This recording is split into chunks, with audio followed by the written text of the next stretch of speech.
Hi guys, welcome to today's session, and today we are going to discuss about K-shaped economic recovery.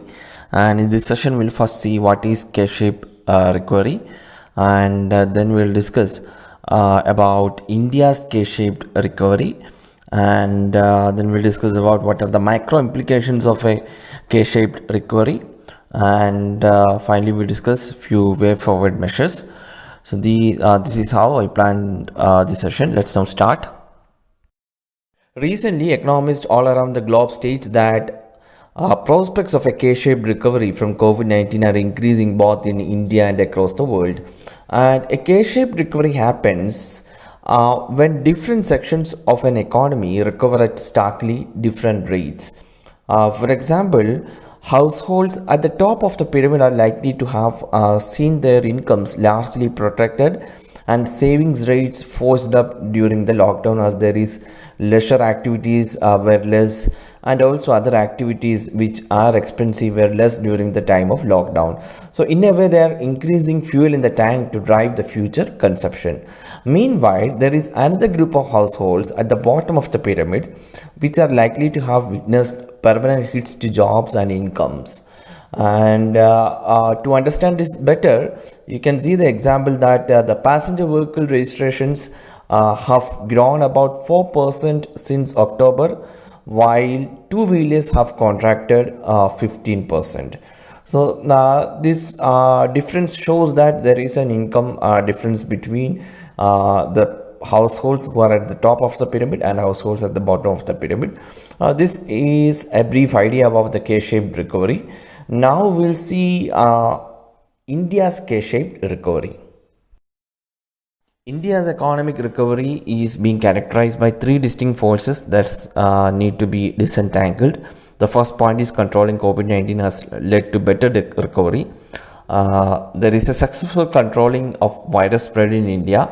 India has broken the link between virus proliferation and mobility earlier and more successfully than many countries. Rising mobility and normalizing economic activity rather than sparking another wave of infections have coincided with COVID cases falling by 80% since September, and our recovery is much sooner than expected. Consequently, the progressive return towards pre-COVID activity level has occurred much sooner than expected.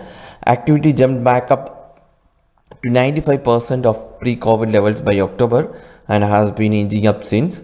And there is a supportive actions by the government also. Sooner than expected recovery is being complemented by the much awaited pickup in central government spending, which surged in November and is expected to remain strong for the rest of the year.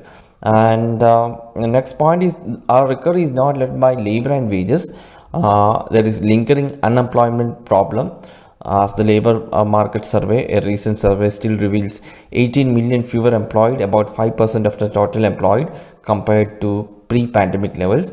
And the employment rate gradually improved till September but has weakened since then, even as the economy has progressively opened up. So this shows up in the surveys that where employment is lagging activity and in demand for MG Narega jobs, which are still 50% higher than the previous year.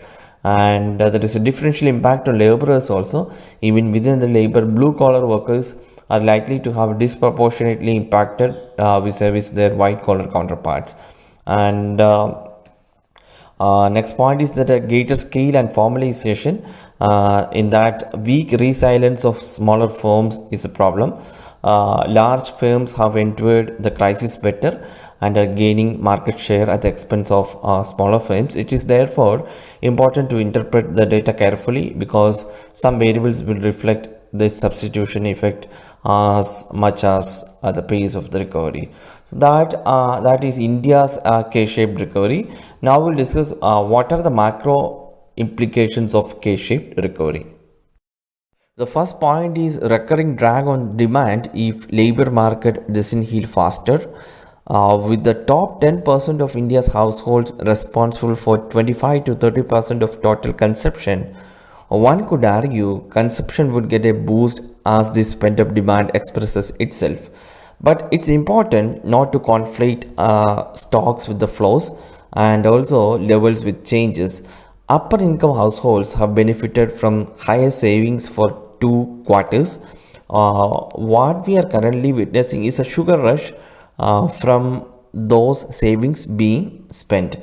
This is, however, a one-time effect.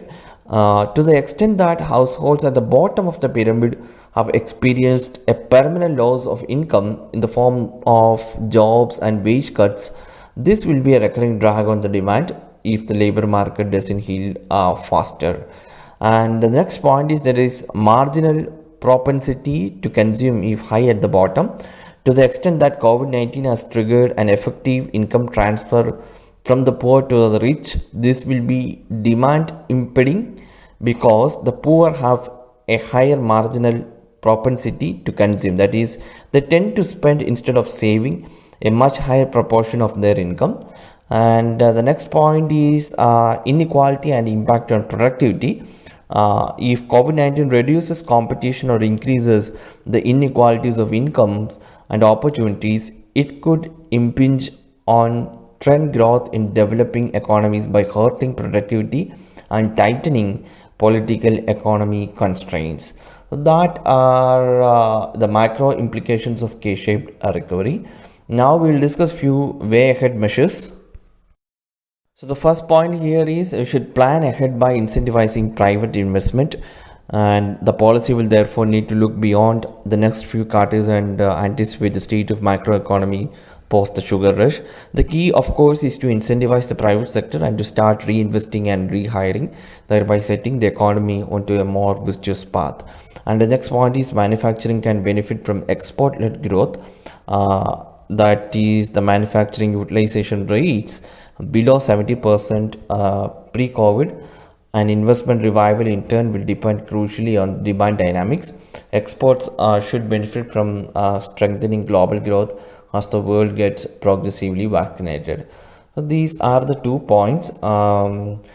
So this is a very important topic, guys. The K-shaped economic recovery. It's an economic concept.